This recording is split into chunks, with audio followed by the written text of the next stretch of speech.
करेंगे ताकि समझ सकें कि भाई इस बार क्या उम्मीद रखनी चाहिए।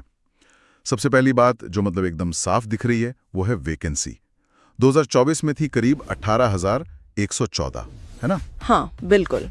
और इस साल 2025 के लिए अभी तक तो सिर्फ 14,582 ही आई हैं, मतलब लगभग 3,500 कम। जी तो इसका सीधा असर क्या हो सकता है? देखिए, जब सीटें कम होती हैं तो कंपटीशन मतलब प्रतिस्पर्धा वो बढ़ना तो स्वाभाविक है।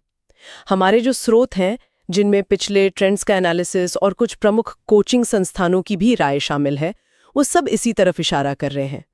कम वैकेंसी का मतलब है कि कट ऑफ पर ऊपर की तरफ दबाव बन सकता है। बिल्कुल। तो चलिए फिर इन अनुमानित अंकों को श्रेणीवार देखते हैं। 2024 से तुलना करते हुए सामान्य श्रेणी मतलब जनरल कैटेगरी से शुरू करें। 2024 में कट ऑफ था 153.18 अंक। इस बार विश्लेषण क्या कह रहे हैं? हाँ, तो जनरल के लिए विश्लेषण ये बता रहे हैं कि कट ऑफ 154 से 158 अंकों के बीच रह सकता है। ये जो मामूली बढ़ोतरी है ये तो सीधे सीधे वैकेंसी की कमी से जुड़ती दिख रही है। पर हाँ, एक और बात जिसका जिक्र हो रहा है वो है परीक्षा का स्तर। कई स्रोत कह रहे हैं कि ये मध्यम से आसान था। अच्छा। हाँ, और अगर पेपर सच में आसान था तो जाहिर है ज्यादा लोग अच्छा स्कोर करेंगे, वो भी कट ऑफ को ऊपर धकेलेगा।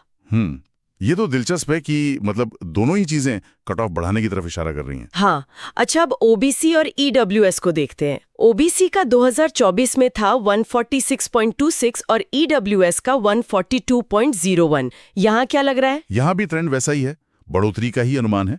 ओबीसी के लिए रेंज दी जा रही है 148 से 152 अंक और ईडब्ल्यूएस के लिए करीब 144 से 148 अंक। मतलब लगभग 2 से 6 अंकों की बढ़ोतरी यहाँ भी। हाँ, पैटर्न लगभग वैसा ही है जैसा जनरल में है और अक्सर होता भी यही है कि ईडब्ल्यूएस का कट ऑफ ओबीसी के आसपास ही रहता है। इस बार भी वही अनुमान है। ठीक है, ठीक है। अब एससी और एसटी श्रेणियों की बात कर लेते हैं। 2014 में एससी का था 126.45 और एसटी का 111.88 था। इनके लिए क्या अनुमान है? एससी श्रेणी के लिए अनुमानित कट ऑफ है 128 से 132 अंकों के बीच और एसटी के लिए ये 114 से 118 अंक रहने की उम्मीद जताई जा रही है। तो यहाँ भी बढ़ोतरी ही है? जी, यहाँ भी बढ़ोतरी है। एसटी में अंतर शायद थोड़ा ज्यादा लगे।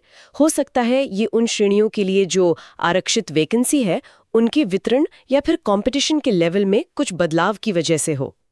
उम्मीदवारों को ध्यान रखना होगा कि टारगेट स्कोर शायद थोड़ा ज्यादा रखना पड़े।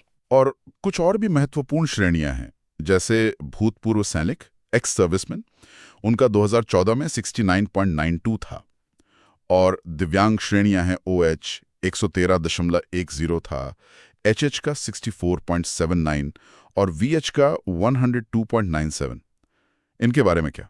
इन सभी में भी बढ़ोतरी का ही अनुमान लगाया जा रहा है। एक्स सर्विसमैन के लिए तो 72 से 78 अंक तक जा सकता है। ये तो काफी बड़ा उछाल है।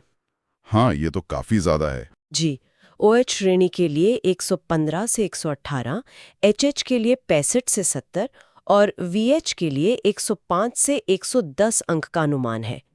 तो देखिए, लगभग हर श्रेणी में ऊपर की तरफ ही रुझान है। ये बात पुख्ता हो जाती है कि कम वैकेंसी और परीक्षा का स्तर, इन दोनों का मिला जुला असर कट ऑफ को बढ़ा रहा है। तो मतलब कुल मिला के बात यह है कि जो भी विश्लेषण हमारे सामने है वो साफ तौर पर 2024 की तुलना में 2025 में एसएससी सीजीएल टियर 1 के लिए हाई कट ऑफ की तरफ ही इशारा कर रहे हैं। और मुख्य वजह आपने बताई, कम वैकेंसी और शायद पेपर का थोड़ा आसान होना। हाँ, रुझान तो बिल्कुल यही कह रहा है। लेकिन एक बात यहाँ याद रखना बहुत जरूरी है, ये सब अभी शुरुआती अनुमान है। ये विश्लेषण उपलब्ध आंकड़ों जैसे वैकेंसी और परीक्षा के फौरन बाद मिली प्रतिक्रियाओं पर आधारित है। जो असली कट ऑफ होता है वो कई और चीजों पर निर्भर करता है, खासकर नॉर्मलाइजेशन की प्रक्रिया पर। हाँ, नॉर्मलाइजेशन। जी, जो अलग अलग शिफ्ट के डिफिकल्टी लेवल को बराबर करती है। और नॉर्मलाइजेशन कई बार ना थोड़े अप्रत्याशित नतीजे भी दे सकता है। बिल्कुल सही कहा आपने। तो व्यवहारिक तौर पर उम्मीदवारों के लिए इसका क्या मतलब हुआ? स्रोत क्या सलाह दे रहे हैं? स्रोत तो यही कह रहे हैं कि भाई जिन उम्मीदवारों के अंक इन अनुमानित रेंजेस के आसपास हैं या इनसे बेहतर लग रहे हैं, उन्हें बिल्कुल समय नहीं गंवाना चाहिए। उन्हें टियर 2 की तैयारी मतलब डिस्क्रिप्टिव पेपर और स्किल टेस्ट की तैयारी में जुट जाना चाहिए। ये अनुमान एक तरह से थोड़ी चेतावनी भी है कि शायद इस बार कुछ एक्स्ट्रा अंक लाने की जरूरत पड़ेगी। 2-4 अंकों का अंतर भी तैयारी में ज्यादा सटीकता और मेहनत मांगता है।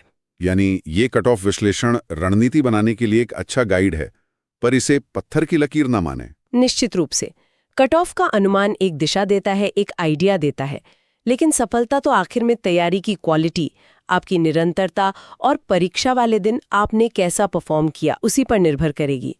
इन अंकों को एक बेंचमार्क की तरह देखें, अंतिम लक्ष्य